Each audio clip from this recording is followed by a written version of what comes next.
ఉంటుంది. ధైర్యశూన్యులు, మంద ప్రజ్ఞులు, బుద్ధి మందగిస్తూ ఉంటుంది.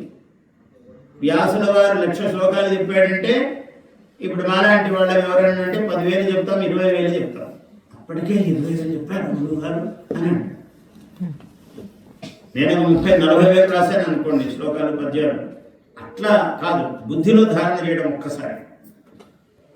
అవి చాలా 2,000 చేశానంటే 2,000 బృహద్విసహస్రావధానం చేశారు గురువు గారు. నేను వ్యాసుని పోల్చుకుంటున్నాం మేము, ఇంకా ఇన్ని చేయలేదు కదా అని. ఎందుకంటే అసలు మనకున్న గొప్ప సంపద ఇది.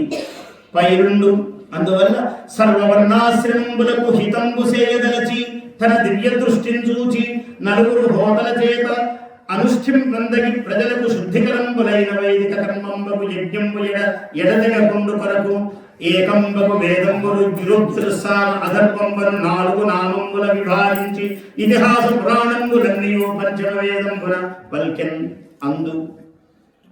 ఇతిహాస పురాణములు, భారతము, భాగవతము ఇవన్నీ 5వ వేదము అనే పేరుతో 4 వేదాలు విభజించడమే కాకుండా ఈ 5వ వేదములైన ఈ వాంగ్మయమునంతా ఆయన సరస్వతి నదీ తీరములో సృష్టించి పైరుండు ఋగ్వేద పఠనుడు పైనుడు అనేటువంటి శిష్యుడిని పిలిచి నాయన